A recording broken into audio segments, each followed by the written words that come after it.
In today's video, we have lots of news and rumors to take a look at. Today's trade rumors focus on teams like the Montreal Canadiens, the Toronto Maple Leafs, Detroit Red Wings, Nashville Predators. Plus, could the Vegas Golden Knights be in line for another significant move? We have another update regarding Jacob Trouba and his future with the Rangers. Plus, we had an interview with Shea Pinto on a recent podcast revealing exactly what happened with his betting suspension of 41 games. Plus, we have other news around the NHL, including Evgeny Kuznetsov being terminated and another signing in Carolina. All that and more coming up next.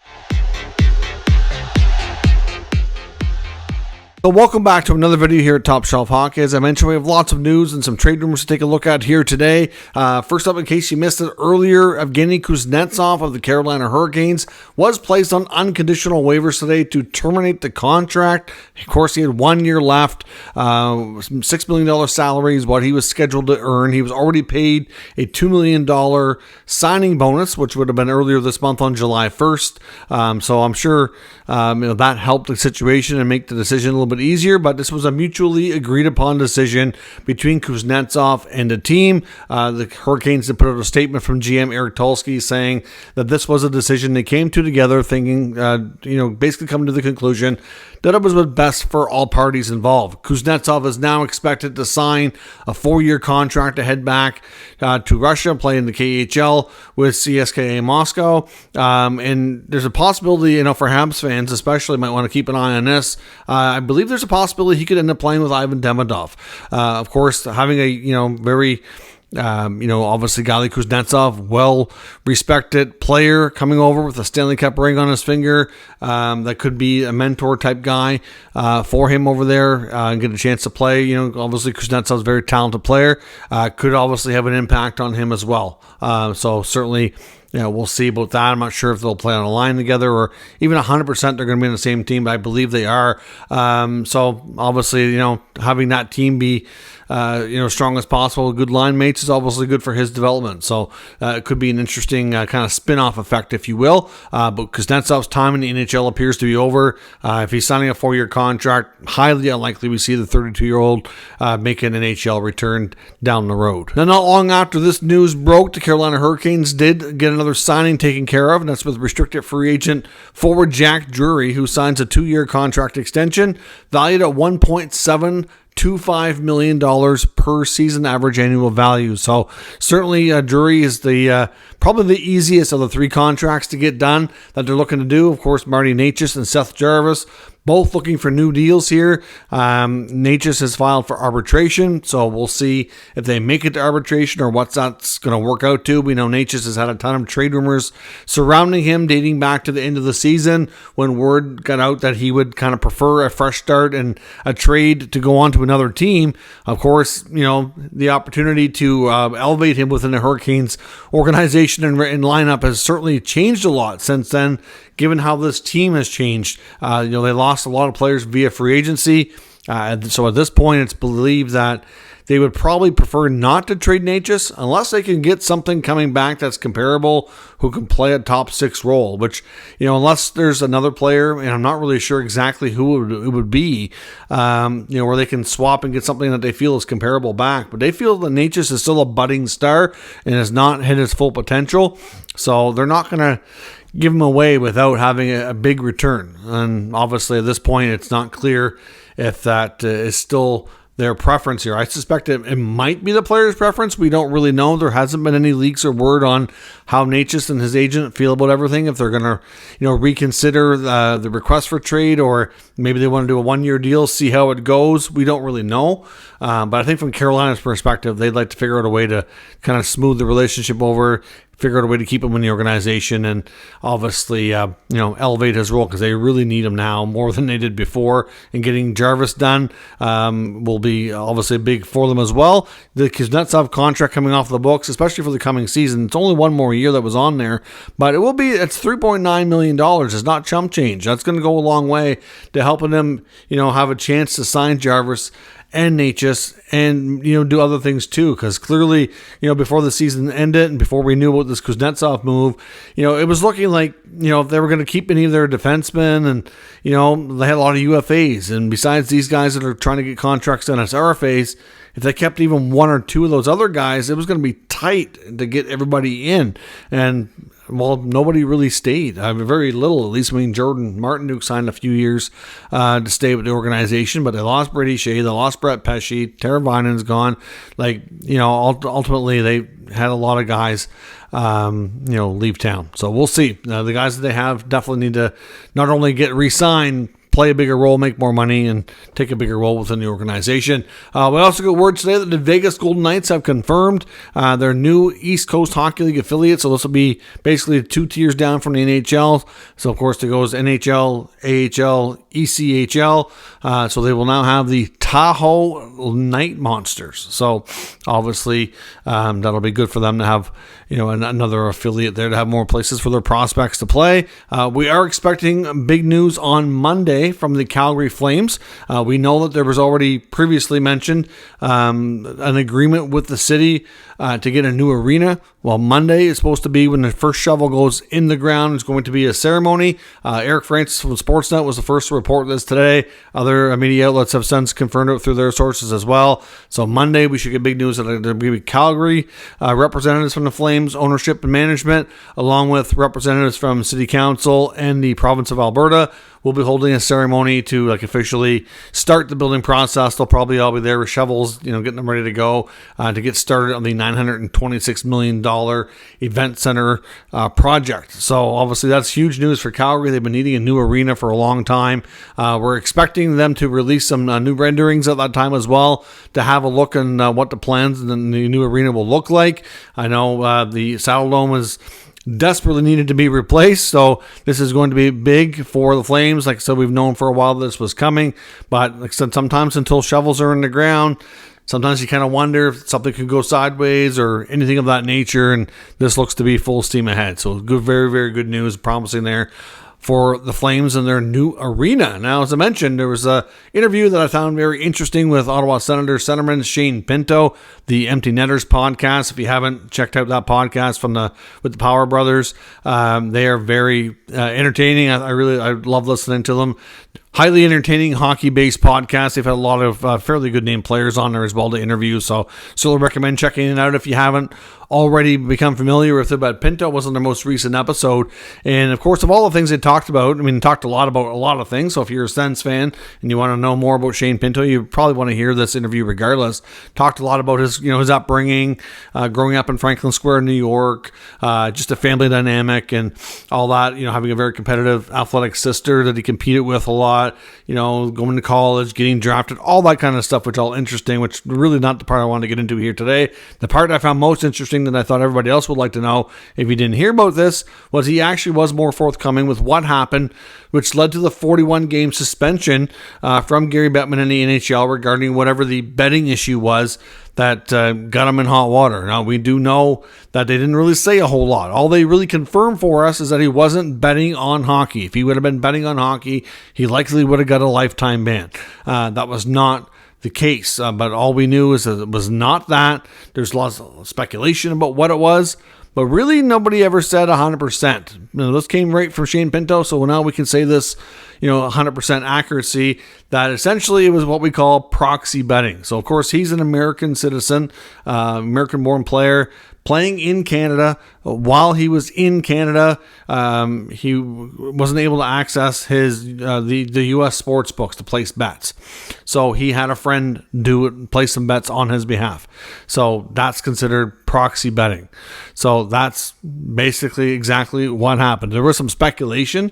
That's what it was, that he would have let one of his friends log into his account, make some bets. Now, of course, you kind of hope that it wasn't a case of them doing it without his consent or anything of that nature, but he did confirm that, when he was in Canada, that he had, one of his American friends log in and place bets for him. So now we know 100% what happened. He certainly talked about how, all the impact of the suspension and how much, what he learned from it. He said he knew about that the league was looking into things probably for 3 to 4 weeks, but it sounds like, I think he said it was around the end of August is when he first got a call from his agent. He said he was just out golfing one day, got a call from his agent saying that the NHL was looking into something regarding one of their league partners with for betting, and that he had to go in for a meeting and interview, and they were very forthcoming. He said they handed over everything, were very upfront, straightforward, and after a couple of meetings, he thought maybe that he was going to be in the clear, wasn't really sure, and then he got surprised that 41 game suspension, which he said obviously the league thought it was fair. So, now that we know, I understand technically it's wrong, technically it's illegal, but it just seems harsh. It really does, especially with the amount of betting ads that are, and the betting companies are just in your face all the time, not only as a player, but as a fan. And it's hard. And I honestly wonder, I honestly think, I understand how much of a big part of the business it's become, but I really think they need to tone things down a bit, because it's certainly getting a lot of people in trouble that probably don't need to be. And if it wasn't in their face all the time, maybe it wouldn't be. So anyways, interesting to learn more about that Pinto situation and that suspension. When it comes to Jacob Trouba, I want to talk a little bit more about him. As we know, it seems unlikely at this point that we're going to see a trade this offseason, but there was a new article in The Athletic written by Arthur Staple, the beat writer for the New York Rangers in The Athletic, talking about a variety of things, including Jacob Trouba, Capo Caco, and a few other Ranger tidbits on what we could expect to see here. One thing that we talked about was, obviously we know that Trouba has gone to great lengths to block any kind of trade that he thought was going to be possible to happen, so he could remain with the Rangers and didn't have to worry about the whole personal family side of things. Of course, we know his wife still has another year of her medical residency, and at that point they'd be more likely to be more flexible to maybe move. But Arthur Staples says even though it's extremely unlikely at this point we're going to see a trade this offseason involving Trouba, considering the lengths he's gone to, that he says next offseason is going to go from nearly impossible to nearly certain that we will see a trade or a buyout or the end of Trouba's reign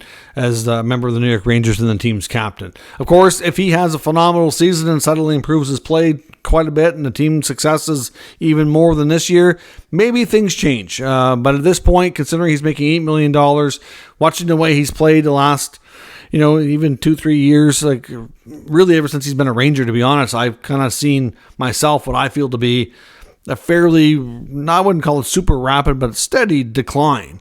He kind of peaked towards the end of his time in Winnipeg, in my opinion. Put up 50 points, got this big contract when he got traded to the Rangers. And, it's not that he's been absolutely horrendous the entire time, but he's certainly defensively, especially, he's taken some steps back. And to me, he's a major defensive liability at times. Had a really bad playoff run, which is the games when that matters the most, the biggest part of the season, when he was at his worst. So certainly it could be a case of maybe he bounces back, maybe things change. But if he plays, similar to this year, you can expect that next offseason, the odds are phenomenally high that the end of Trouba and the Rangers organization is something that we do absolutely see. Now, a couple of other articles I want to take a look at. One was from the Hockey News talking about the Vegas Golden Knights, speculating that the Golden Knights could be one of the teams to watch who they felt could be able to pull off a blockbuster trade over the next little bit here or throughout the remainder of the offseason before we get to training camp. And I can 100% conclude here that I agree with this 100%, that I think Vegas is primed. If a big name player does end up moving, I think Vegas is well primed in position to pull it off. They were a team that had lost a bit through free agency, especially in the forward group. They lost Jonathan Marchessault, Chandler Stevenson, Michael Amadio, Alec Martinez in the back end, which was always kind of part of the plan, I think. They traded Logan Thompson. Goaltending is still okay, though, with Hill and Samsonov. I think they'll be all right in that respect. But the thing with Hill and Samsonov is they both have an injury history. And if they can stay healthy, they're both pretty good enough that I don't think the goaltending will take a big step back. I think the goaltending will be pretty comparable to what it's been, but the health is the part that concerns most people. But with the lack of people that they've lost here in the forward group, the big question is who would they go after, right? And if they're going to make a big trade, in all honesty, I believe that the player that would be most likely on their list for what they're going to offer is Shea Theodore, a really good puck-moving defenseman. He's still at a decent age. He's got 1 year left on his contract, that $5 million range. To me, when they signed Noah Hannafin long-term after acquiring him at the trade deadline, to me, that I see that as the end of Shea Theodore in Vegas, at least, on a longer term basis. Clearly, there's they see Hanifin as an upgrade. And to me, I think they see that as the next kind of wave here. I mean, that's the most likely scenario. At least that's the way I look at it. Maybe I'll be wrong, but I think if they're going to dangle a piece to try to bring back another big piece in the forward group, I think Theodore is probably that guy. So we'll see what happens. But certainly, if the Leafs do pull off a Mitch Marner trade, I really still think Vegas is probably one of the prime, most likely destinations where he's going to end up going. Doesn't mean for sure it's going to happen, of course. That's just my opinion. Because at this point, we can't say with any kind of certainty that Marner is going to get traded. I think the odds, as each day goes by, is probably less and less and less, and the odds are not favorable for that to happen right now. But that's just an example. If you look at any big-time players around the league that could be moved, like a Marner or anybody else that's comparable, I think Vegas will be the team to watch. So, and I do agree with the opinions there from that Hockey News article. Sportsnet article from Ryan Dixon, taking a look at a couple of things. One about the Yaroslav Askarov, young prospect goalie with the Predators, looking for a move. He lists 3 teams as being likely destinations that could pull off a trade to land this young goaltender if we're going to see a move here in the short term. And I think from their perspective, the goalie's perspective, I think you'd like to see that happen. But Carolina, Columbus, and San Jose are the main teams mentioned in that article. Of course, the Sharks are rebuilding. They could really use a top young goalie to build around as well. They've accumulated a good group of prospects. I'm not sure what they'd have to give up, but the belief is that Barry Trotz and the Predators, if they're going to move Askarov, they're going to want either a forward or defense prospect that they feel is similar quality of player. They just don't want a goalie back. They want a different position. So, the Sharks have some interesting names to take a look at there. I'm not sure exactly which one they would prefer and all that. They suggest that Columbus Blue Jackets should offer Kent Johnson, former first rounder, still young, a little bit of NHL experience. I've mentioned that before as well. I see that as a good fit. I think Johnson's long-term upside is still pretty good. Could be a good one there. Carolina's got some interesting young players too, which obviously with the moves that they've made and then the vacancies we've seen in this offseason, they're got some players there that are going to have to step up and get more of an opportunity this year. The Canes are definitely going to be a different-looking team, but they could move off of Freddie Anderson and go with an Askarov Kochekov tandem. Can you imagine that? That would be setting them up real good, and they could compete with each other. Eventually, you probably have to trade one if they both pan out like you think they will. But for the first few years, while their contracts aren't crazy, you can have some really good goaltending and have a really good 1A, 1B competitive tandem there. So, again, some teams certainly to watch in the Askarov situation if we're going to see a move there. Sometime before the season starts. I did come across a few other things. There's a few other defensemen that are still certainly out there. Hard to say if a deal gets done, but the belief is the Sharks are still very much willing to move defenseman Mario Ferraro, coming to the conclusion that based on everything they have with their rebuild, that he's long-term doesn't really fit with the age and everything, that they're willing to move him. Of course, I think to some degree a bit of an underrated defenseman. There was a time when he was linked to the Maple Leafs. That doesn't seem to be the case so much anymore. They've made some other moves there in the blue line, and if they do make a move with another defenseman coming in, I would think they'd probably prefer somebody more so on the right side. But Ferraro is, it's a player that's not really getting a ton of attention. But the Sharks have made it known. It's been out there probably for a few months now that he's available. It's still very much the case. Still listening. Haven't really seen an offer that makes a lot of sense for them just yet. But another player that very well could still move. On the Leafs side of it, Timothy Liljegren's kind of in the same boat. They did sign him to a new contract. And I know I heard him talking to the media after he signed and kind of was alluding to the fact that he was quite happy to stay in Toronto and all that. But we've heard from insiders, including Chris Johnson, who's very much plugged in with the Leafs very well, that he still thinks the Timothy Liljegren trade is, I wouldn't say it's like a super high probability, but a pretty decent chance. The belief is the organization doesn't have a ton of faith in him when it gets to the big games, especially in the playoffs. So if they can find a way to move Liljegren and bring in another right shot defenseman, preferably, who can be a little bit more relied upon in the big moments and maybe play a little bit different style of the game, then they'll certainly make that move. So again, no guarantee Liljegren goes. Maybe it's something that happens over the course of the preseason. Maybe it's early in the season. Hard to say. I'm not sold on the idea that Liljegren has a long future in Toronto. And again, it's going to boil down to what they find for deals. Came across another article as well, and I don't think that this really has any chance of happening. I just want to mention it because some of the players mentioned in this rumor, I think very much do have a chance to move. I just don't see the swap happening for each other, but there was an article I've seen suggesting that Montreal and Detroit might be good trade partners. It listed Yoel Armia and Jake Evans to Detroit for Justin Hall and Joe Veleno. I don't think that has any chance of happening. Could one of those players or two make sense? To be honest, Montreal might benefit from Joe Veleno. Veleno's young enough that he could fit with a young up-and-coming group. Then again, Detroit's in a similar boat, except Detroit's brought in a lot more older veterans to kind of work with these younger guys, Tarasenko and Kane, and like they got a good group there in Detroit, but they've certainly gotten a lot older very quickly. When you go from rebuilding to suddenly adding all these veteran free agents, look at what they brought in. I mean, I know David Perron just left and went to Ottawa, but he was there for a couple of years, and you had Comfer and Kopp, and obviously you still got Larkin, DeBrincat. You brought in Kane, Tarasenko. On the back end you had Gostisbehere, Justin Hall, Jeff Petrie. It's are you rebuilding or what are you doing here, Yzerman? I've kind of had to question the Yzer plan here, but so moving Veleno for me for Detroit doesn't really make a lot of sense unless you really don't see him working out long term for you. I can see Montreal maybe taking a chance on a player like him short term.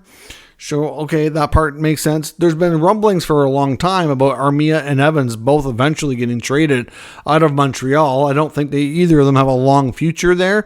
We know Armia was on waivers last year. He bounced back, had a better finish to his season. I think the Habs would love to move that contract. I don't know that Detroit's where he's going to end up going, though. Evans, maybe. I mean, Evans is a decent bottom six center. So, okay, maybe that makes sense. Justin Hall, I'm surprised, is still in Detroit. I thought he was going to get bought out for sure. I don't know why Montreal would want Justin Hall. That makes no sense to me. They have more than enough defensemen. They're not going to block a young player from getting in the lineup for a guy like Hall. That makes no sense. So could maybe Evans end up in Detroit? Maybe. Could Veleno end up in Montreal? Okay, maybe. But the rest of it, this doesn't make any sense. Hall's not going to Montreal. I don't see Armia going to Detroit. But I mean, all of those players very well could get moved. I just don't think that there's any chance those teams deal with each other in that kind of sense. I think Montreal would love to move Armia. I think they're open to moving Evans. And if they don't do it right away, I don't think they're too concerned about that. But sometime in the next year, he probably goes. Justin Hall, I'm surprised he's still in Detroit. I don't know how they move on from him. But again, will he be there long term? I would think not, but they haven't got rid of him yet. They got rid of Wallman instead of Hall, which makes no sense to me. And then, of course, Veleno's RFA unsigned. Obviously somebody who hasn't, fully hit expectations, so it's hard to say what the future holds for Veleno, but I don't know that it makes sense for Detroit to give up on him yet either. So just an odd article that I came across, teams that we talk about a lot, players' names that have been out there. Interesting, but not for each other. No chance whatsoever. But let me know your thoughts on all of today's news and rumors down in the comments. We'll discuss further. If you're new to the channel, make sure you subscribe and stick around. We'll keep you up to date with all the news, rumors, and analysis of all 32 NHL teams. Thanks for watching. I'll catch you next time.